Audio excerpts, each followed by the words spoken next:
សេចក្តីរាយការណ៍ពិស្ដា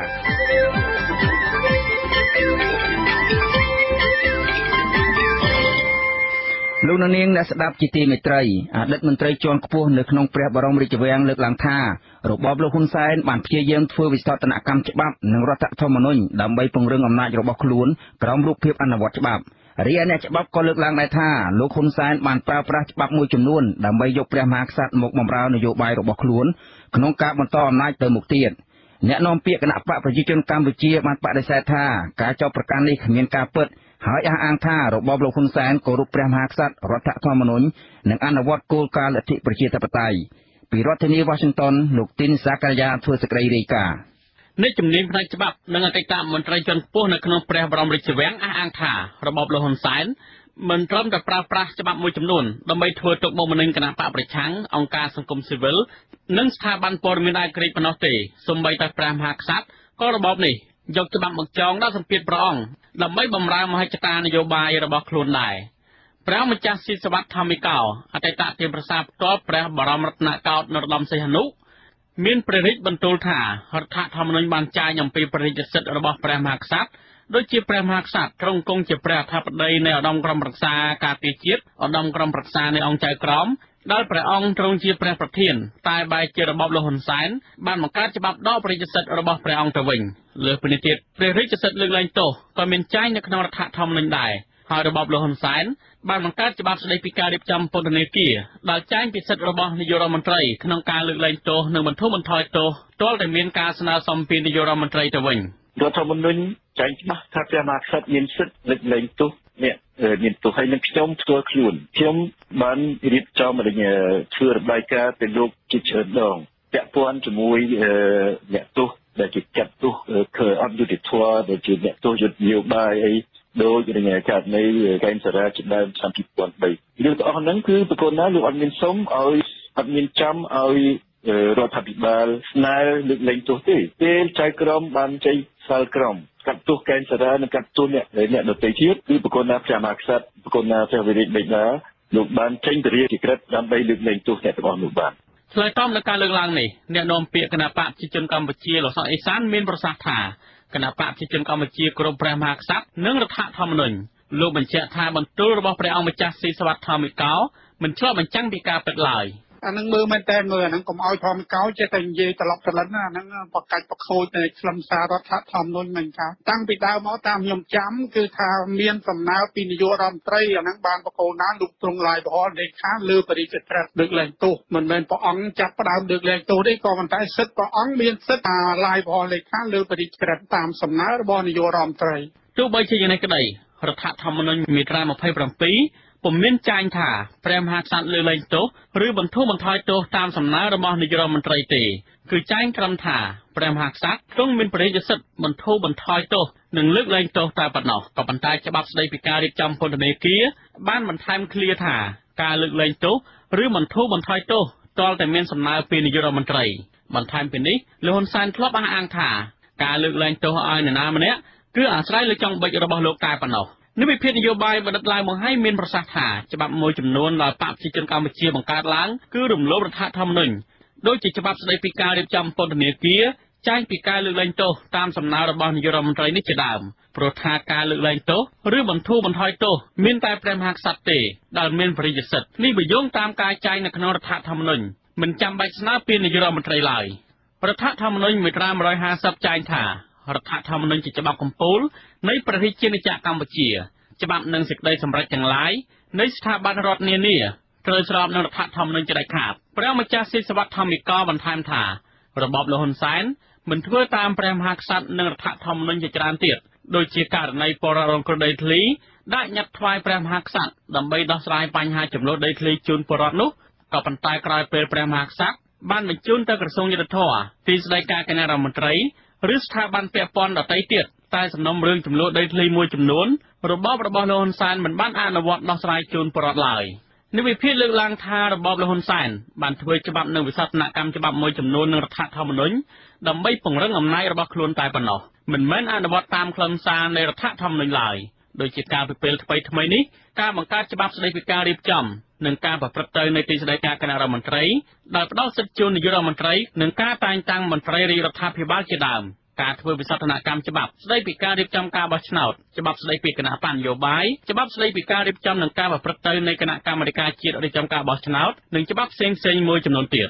ក៏ប៉ុន្តែនៅក្នុងចំណោមការធ្វើវិសោធនកម្មច្បាប់ទាំងនេះព្រះមហាក្សត្រពុំបានឡាយព្រះហស្ថលេខាលើការធ្វើវិសោធនកម្មច្បាប់មួយចំនួននេះឡើយឧទាហរណ៍ដូចជាច្បាប់3ទាក់ទងនឹងការបោះឆ្នោតកាលពីចុងឆ្នាំ2017ជាដើមគឺព្រះអង្គបានយាងទៅកាន់ទីក្រុងប៉េកាំងនៅគ្រានោះដែលអ្នកវិភាគមើលឃើញថាព្រះអង្គគេចវេះពីការឡាយព្រះហស្ថលេខាទទួលស្គាល់ច្បាប់ដ៏ចម្រុងចម្រាស់ដែលអ្នកច្បាប់ជាតិនិងអន្តរជាតិចាត់ទុកថាជាច្បាប់បំផ្លាញលទ្ធិប្រជាធិបតេយ្យដូចជាការដណ្ដើមយកអាសនៈសភារបស់គណៈបកប្រឆាំងយកទៅចែកជូនគណៈបកដែលមិនបានជាប់ឆ្នោតនិងការរំលាយគណៈបកសង្គ្រោះជាតិជាដើមក្រោយពីរបបលហ៊ុនសែនបានធ្វើវិសោធនកម្មច្បាប់មួយចំនួនដើម្បីពង្រឹងអំណាចរបស់ខ្លួននោះក៏នៅមានករណីជាច្រើនទៀតដែលអ្នកវិភាគមើលឃើញថារបបលហ៊ុនសែនបានដាក់សម្ពាធទៅលើអង្គព្រះមហាក្សត្រនរោត្តមសីហមុនីដើម្បីបង្កើតរបបថ្មីដែលជារបបឯកបកបង្កើតឡើងក្រោយពីព្រឹត្តិការណ៍ថ្ងៃទី29កក្កដាឆ្នាំ2018នេះដែរស្ថាបនិកបណ្ដាញប្រសង់ឯករាជ្យដើម្បីយុត្តិធម៌សង្គមប្រតិជនបបន្ទិញមានថ្នាក់ដីកាថារបបលហ៊ុនសែនយកព្រះមហាក្សត្រជាឧបករណ៍នយោបាយដើម្បីបម្រើមហិច្ឆតានយោបាយរបស់ខ្លួនដែលធ្វើឲ្យព្រះអង្គខ្លាយទៅជាជនរងគ្រោះដោយដែលបរដ្ឋខ្មែរស្ទើរពេញមួយនគរដែរប្រតិជនបបន្ទិញសង្កត់ធ្ងន់ថាបច្ចុប្បន្ននេះបរដ្ឋខ្មែរមួយចំនួនធំលែងយកវត្តនិងវាំងជាទីពឹងដោយកាលពីមុនបានទៀតហើយព្រោះថាសម្បីតែព្រះសង្ឃមួយភាគធំក៏ស្ថិតនៅក្រោមឥទ្ធិពលអំណាចលហ៊ុនសែនដែរបើមែនទែនទៅគេអាចថាព្រះមហាក្សត្រសប្ងៃនេះគេអាចធ្វើស៊ីបានបើនិយាយភាសាសាមញ្ញហើយមិនត្រឹមតែគេអាចធ្វើស៊ីបានទេគេអាចប្រើទៅជាឧបករណ៍នឹងគេរុញឲ្យព្រះអង្គខ្លាយទៅជាចំណាប់ខ្មាំងព្រះអង្គព្រះមហាក្សត្រនៅពេលនេះម៉ោងនេះប្រៀបបានដូចតឡាយឬក៏ឃ្លូបនៅក្នុងវងបលារីកទៅខាងណាក៏មុតរីកទៅឆ្វេងក៏មុតស្ដាំក៏មុតអ្វីដែលអ្នកច្បាប់និងអ្នកវិភាគលើកឡើងពីព្រះមហាក្សត្របានខ្លាយជាចំណាប់ខ្មាំងនយោបាយរបស់គណៈបកប្រជាជនកម្ពុជានៅពេលចុងក្រោយនេះគឺការយាងចូលជាអធិបតីនៅក្នុងការបើកសម័យប្រជុំសភាជាលើកដំបូងកាលពីថ្ងៃទី6កញ្ញាទោះបីជាការយាងរបស់អង្គព្រះមហាក្សត្រមានចែងនៅក្នុងរដ្ឋធម្មនុញ្ញក្តីព្រោះថាសហគមន៍ជាតិនិងអន្តរជាតិពិសេសប្រទេសប្រកាន់របបប្រជាធិបតេយ្យមិនទទួលស្គាល់លទ្ធផលបោះឆ្នោតដែលគេចាត់ទុកថាជាការបោះឆ្នោតក្លែងក្លាយនោះឡើយក្រៅពីការបង្កើតសភានិងរបបឯកបកហើយព្រះមហាក្សត្រនរោត្តមសីហមុនីនិងសម្ដេចម៉ែបានយាងទៅពិនិត្យព្រះរាជសុខភាពនៅទីក្រុងប៉េកាំងភ្លាមៗតែទៅនៅបញ្ហារបបលហ៊ុនសែនចាប់យកព្រះមហាក្សត្រជាចំណាប់ខ្មាំងនយោបាយតាមមើលទៅព្រះមហាក្សត្រនរោត្តមសីហមុនីហាក់ពិបាកនឹងដកខ្លួនចេញពីគំនាបនយោបាយពីគណៈបកកណ្ដាលអំណាចណាស់ព្រោះថាលោកហ៊ុនសែនធ្លាប់បានប្រមានរំលាយស្ថាប័នរាជបល្ល័ង្កតាំងពីចំនួនព្រះបិតារបស់ព្រះអង្គមកម្លេះកាលពីឆ្នាំ2005ដែលគេមើលឃើញថាជាការចាប់បង្ខំឲ្យព្រះបរមរតនកោដ្ឋនរោត្តមសីហនុចុះហត្ថលេខាលើសន្ធិសញ្ញាបំពេញបន្ថែមឆ្នាំ2005អ្នកជំនាញផ្នែកច្បាប់បណ្ឌិតហៀងរិទ្ធីមានប្រសាសន៍ថាស្ថាប័ននីតិប្រតិបត្តិគ្រប់គ្រងកងកម្លាំងប្រដាប់អាវុធទាំងមូលរំលោភលើរដ្ឋធម្មនុញ្ញបើទោះបីជារដ្ឋធម្មនុញ្ញមាត្រា23ចែងថាព្រះមហាក្សត្រទ្រង់ជាមេបញ្ជាការកំពូលនៃកងយុទ្ធពលខេមរៈភូមិន្ទក្តីនាយករដ្ឋមន្ត្រីគឺមាន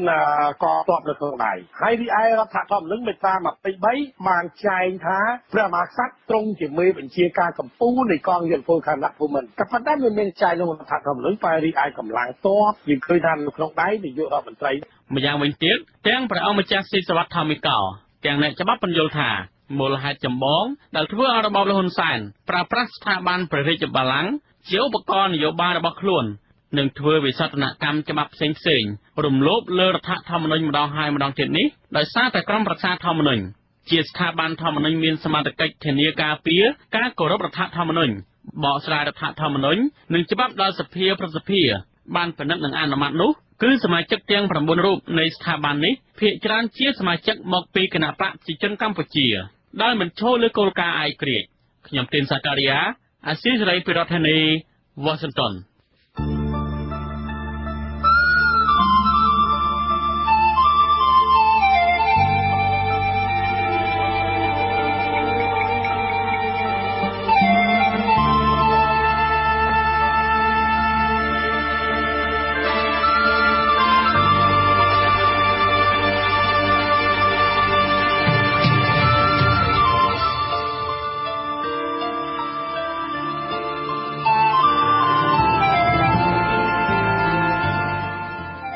លោកនាងអ្នកស្ដាប់ជាទីមេត្រីអ្នកវិភាគនិងអ្នកនយោបាយគណៈបកសង្គ្រោះជាតិបន្តព្រមានអំពីហានិភ័យនានាដែលអាចនឹងកើតមានឡើងចំពោះប្រទេសនិងពលរដ្ឋកម្ពុជាប្រសិនបើរបបលោកហ៊ុនសែនមិនគោរពតាមសេចក្តីសម្រេចរបស់សភាសហភាពអឺរ៉ុបពួកគេស្នើឲ្យរបបលោកហ៊ុនសែនវិលមករកការចរចានយោបាយប្រកបដោយសុឆន្ទៈជាបន្ទាន់ដើម្បីបញ្ជៀសនៅវិបត្តិនានាដែលអាចនឹងធ្វើឲ្យអន្តរាយដល់កម្ពុជាពីរដ្ឋធានី Washington លោកមានរិទ្ធរាយការណ៍ព័ត៌មាននេះអ្នកជំនាញលើកឡើងថាហានិភ័យដែលអាចជាគ្រោះមហន្តរាយសម្រាប់ប្រទេសនិងប្រជាពលរដ្ឋខ្មែរទាំងមូលនោះគឺការបន្តអូសបន្លាយចំនួននយោបាយរ៉ាំរ៉ៃរវាងខ្មែរនិងខ្មែរក្រោយរបបលោកហ៊ុនសែនបានរៀបចំព្រឹត្តិការណ៍ថ្ងៃទី29កក្កដាដ៏ចម្រូងចម្រាសព្រឹត្តិការណ៍នេះត្រូវបានសហគមន៍ជាតិនិងអន្តរជាតិចាត់ទុកថាជាការបោះឆ្នោតคล้ายៗនិងបង្ក្រប់កិច្ចដែលបានផាត់ចោលគណៈបកប្រឆាំងធំជាងគេគឺគណៈបកសង្គ្រោះជាតិការធ្វើទុកបុកម្នេញលើមន្ត្រីសិទ្ធិមនុស្សនិងបណ្ដាញព័ត៌មានឯករាជ្យអ្នកវិភាគនយោបាយលោកបណ្ឌិតឡាវម៉ុងហៃមើលឃើញថាប្រសិនបើអ្នកនយោបាយទាំងបកកណ្ដាលអំណាចនិងបកប្រឆាំងមិនបញ្ញាបញ្ញាលងាកមករកការចរចាឈានទៅរកការទម្លុះទម្លាយនិងបញ្ចប់ចំនួននយោបាយនោះទេនោះកម្ពុជាពិតជាជួបនឹងហានិភ័យជាក់ជាមិនខានលោកបណ្ឌិតឡាវម៉ុងហៃយល់ថាពលរដ្ឋខ្មែរគឺជាអ្នករងគ្រោះដោយសារតែហានិភ័យអស់ទាំងនោះដែលរួមមានដូចជាការបាត់បង់ប្រព័ន្ធអនុគ្រោះពន្ធរបស់សហភាពអឺរ៉ុបអ្វីៗទាំងអស់លើកលែងតែអាវុធឬហៅកាត់ថា EBA ព្រមទាំងហានិភ័យមួយចំនួនទៀតចំពោះសង្គមកម្ពុជាទីមួយគឺសហគមន៍អឺរ៉ុបគេនឹងធ្វើចាត់វិធានការអាចលុបចោលនៅឈានទៅដល់ការលុបចោលនៅ EBA នោះគឺការអនុគ្រោះពន្ធដែលធ្វើឲ្យប្រទេសកម្ពុជាយើងខាតបង់នៅទីផ្សារ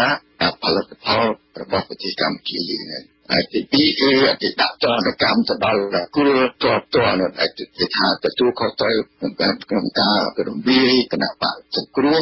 អានឹងមិនមែនស្ទើរប៉ុណ្ណឹងទៀតគឺក៏ជាការសហដល់អាមេរិកតែទៀតចំណែកអ្នកស្រីមូស៊ូហួរអនុប្រធានគណៈបកសង្គ្រោះជាតិថ្លែងប្រាប់អាស៊ីសេរីថាកម្ពុជាក៏នឹងមានវិបត្តិប្រព័ន្ធសេដ្ឋកិច្ចផងដែរអ្នកស្រីគូបញ្ជាក់ថាគ្រប់ពេលវេលាទាំងអស់គណៈបកសង្គ្រោះជាតិតែងតែចង់ជៀសវាងនិងមិនចង់ឃើញនៅទណ្ឌកម្មណាមួយដែលសហគមន៍អន្តរជាតិនឹងដាក់មកលើកម្ពុជានោះទេយើងត្រូវតែបញ្ជាក់ជាក់ដាច់ខាតនៅអ្វីដែលជាស្ថានភាពដ៏ធ្ងន់ធ្ងរគឺការបិទទីផ្សារហើយនឹងវាប៉ះពាល់ទៅដល់សេដ្ឋកិច្ចមិនត្រឹមតែសេដ្ឋកិច្ចជាតិថ្នាក់ជាតិទេគឺសេដ្ឋកិច្ចនៃប្រជាពលរដ្ឋនៅថ្នាក់មូលដ្ឋាន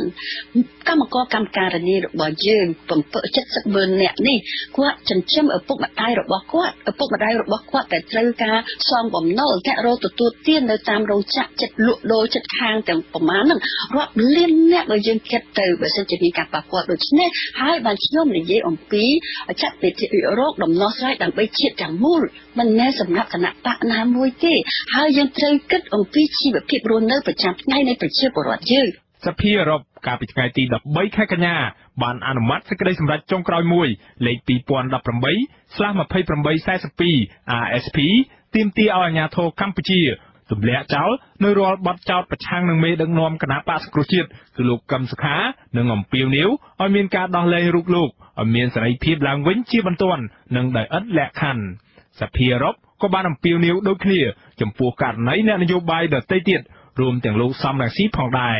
សភាអឺរ៉ុបបានស្នើឲ្យនាយកដ្ឋានសេវាកិច្ចការបរទេសរបស់អឺរ៉ុបហៅកាត់ថា EEAS និងគណៈកម្មការអឺរ៉ុបឬ European Commission រៀបចំបញ្ជីឈ្មោះបុគ្គលដែលទទួលខុសត្រូវក្នុងការរំលាយគណៈបកប្រឆាំងនិងអំពើរំលោភសិទ្ធិមនុស្សធ្ងន់ធ្ងរនៅកម្ពុជាក្នុងគោលដៅដើម្បីឈានទៅរកការដាក់ចេញនៅវិធានការរដ្ឋបិទទឹកធការនិងការបង្កកទ្រព្យសម្បត្តិរបស់ពួកគេ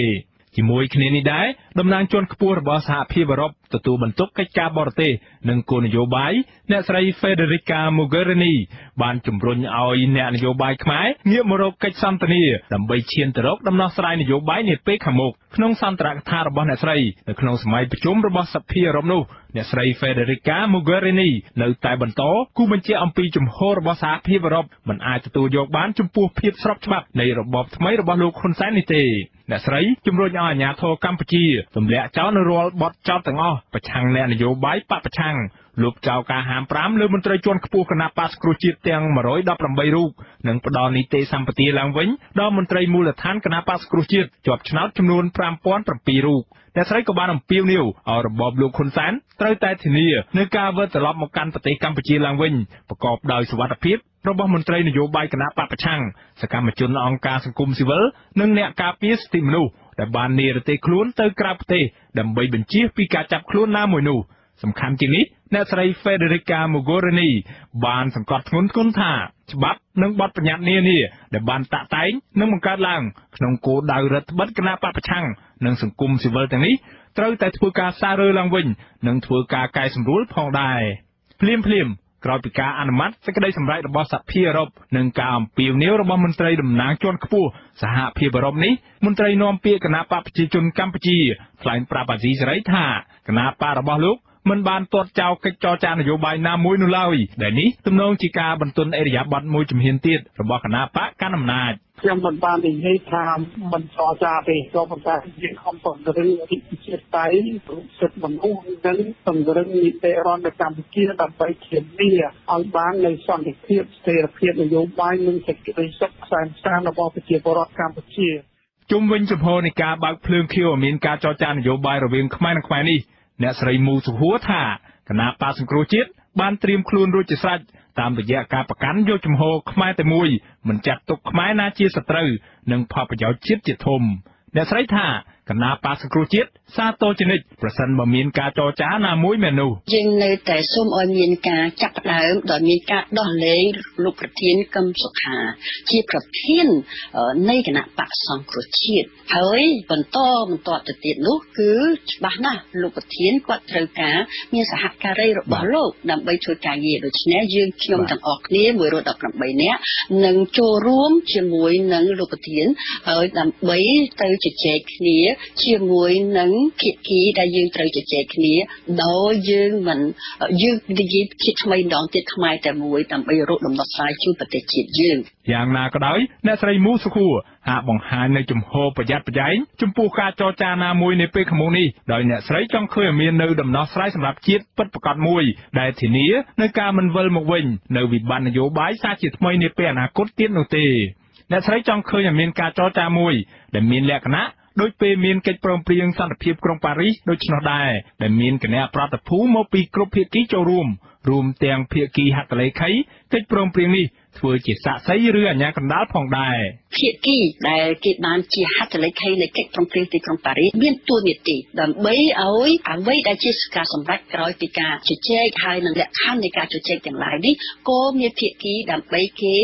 មើលនៅដំណាក់កាលនៃការជជែកហើយយើងសូមយកអ្វីដែលជាការឆ្លោះឆ្លោយឬមួយក៏ភាពមិនសូវវិជ្ជមាននៅការជជែកនៅលើកមុនគឺរកវិធីអ្វីដើម្បីកុំឲ្យមានការឆ្លោះឆ្លោយដូចពីមុនដូច្នេះគ្មានអ្វីក្រៅពីការដាក់កំណត់ឲ្យច្បាស់ហើយនឹងមានអ្នកតាមដានមានជាសាក្សីនិងកំណត់ពេលវេលាឲ្យច្បាស់លាស់បើទោះបីជាមានការលើកឡើងពីការបើកផ្លូវឲ្យមានការចរចានយោបាយពីសំណាក់ភាគីចំនួននយោបាយទាំងពីរក៏ដោយគិតមកទល់ពេលនេះនៅមិនទាន់មានយន្តការទំនាក់ទំនងជាក់លាក់ណាមួយរវាងគណៈបកទាំងពីរដើម្បីឈានទៅរកភាពប្រកបប្រជានៃកិច្ចសន្ទនានយោបាយពិតប្រាកដមួយនៅឡើយទេខ្ញុំបាទមានរិទ្ធអាស៊ីសេរីពីរដ្ឋធានី Washington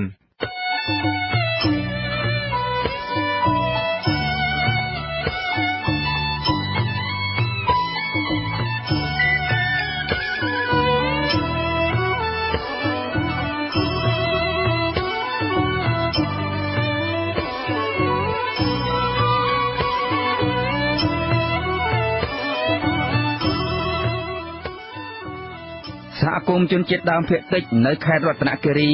បារម្ភពីការកើនឡើងយុវជនសេកគ្រឿងញៀនតាមមូលដ្ឋានគ្មានការអនុវត្តច្បាប់រឹងមាំគណៈសមត្ថកិច្ចមូលដ្ឋានមិនខ្វល់ខ្វាយរឿងបង្ក្រាបបទល្មើសគ្រឿងញៀននោះទេបើទោះបីជាអ្នកភូមិបានស្នើនៅចំពោះមុខអាជ្ញាធរក្នុងវេទិកាសាធារណៈជាច្រើនសារក្តី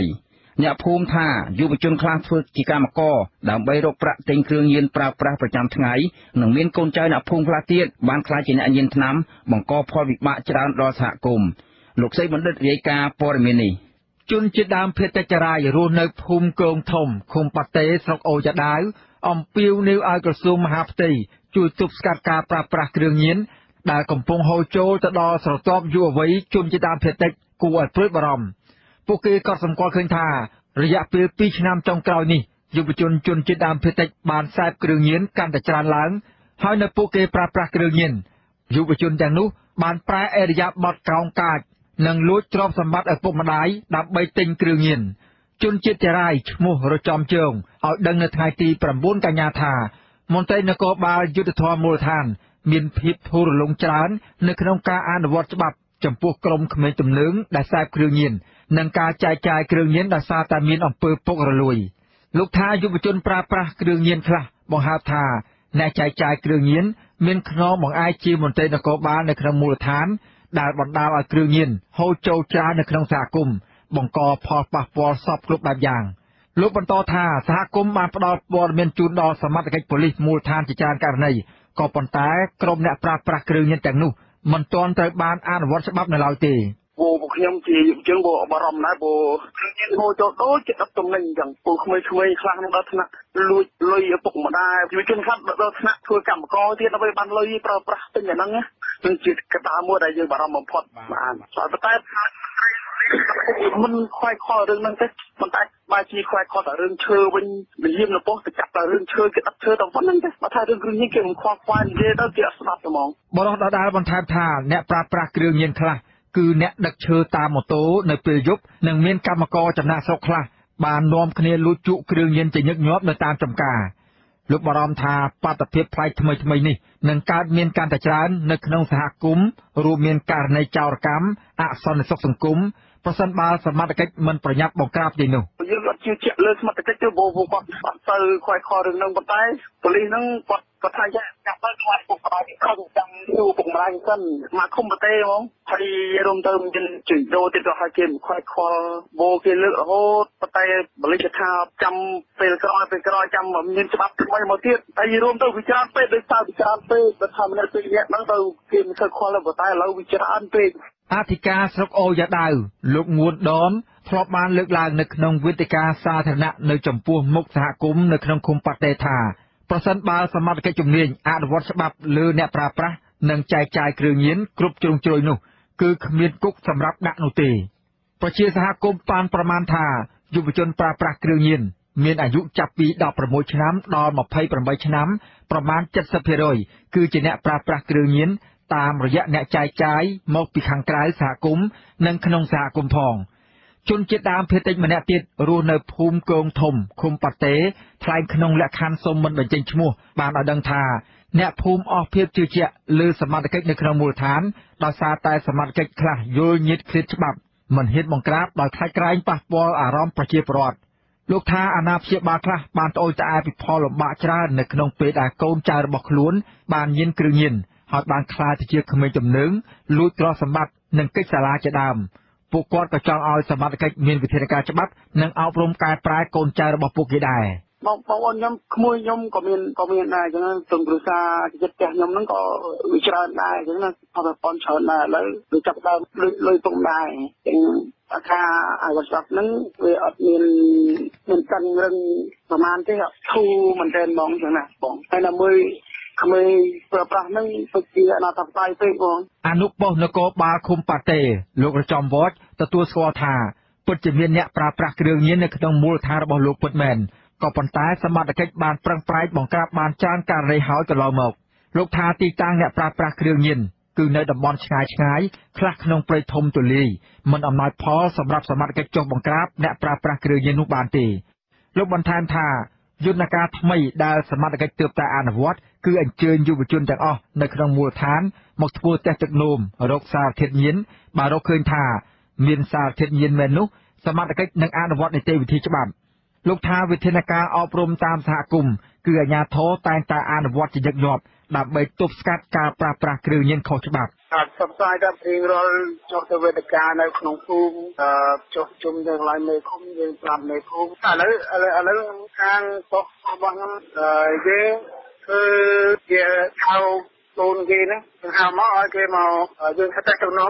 ថ្ងៃហៅមកភូមិមួយភូមិពីរសិនបាទហើយយើងខិតតែក្នុងជំនិតមើលមន្ត្រីឃ្លាំមើលសិទ្ធិមនុស្សសមាគមអាត60ខេត្តរតនគិរីលោកដិនខានីមើលមិនឃើញថា មានមេត្រាណាមួយដែលចែងអំពីការដាក់ទោសទណ្ឌដល់ជនរងគ្រោះដោយសារការប្រើប្រាស់គ្រឿងញៀននោះទេតែលោកទាមទារឲ្យអាជ្ញាធរមានវិធានការអប់រំកែប្រែនិងបញ្ជូនជនរងគ្រោះដោយសារសេពគ្រឿងញៀនទៅមន្ទីរអប់រំកែប្រែលោកសង្កត់ធ្ងន់ថា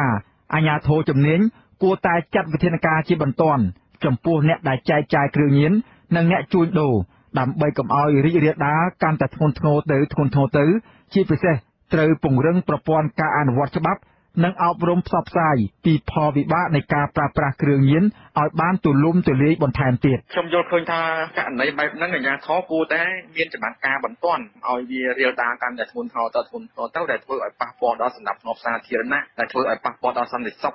ក្នុងស្រុកភូមិបាទរបាយការណ៍របស់អាជ្ញាធរជាតិប្រយុទ្ធប្រឆាំងគ្រឿងញៀននៅក្នុងឆមាសទី1ឆ្នាំ2018នេះបានបង្ហាញថាមានមនុស្សជាង 15,000 នាក់ត្រូវបានបញ្ជូនទៅឃុំខ្លួនពាក់ព័ន្ធនឹងបទល្មើសគ្រឿងញៀនចាប់តាំងពីដើមឆ្នាំ2017ក្នុងអំឡុងពេលដែលអាជ្ញាធរបើកប្រតិបត្តិការក្តៅថ្នាក់ជាតិចុះបង្ក្រាបគ្រឿងញៀន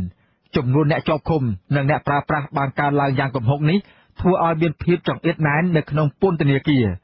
ខ្ញុំសេកបណ្ឌិតអាស៊ីសេរីពីរដ្ឋធានី Washington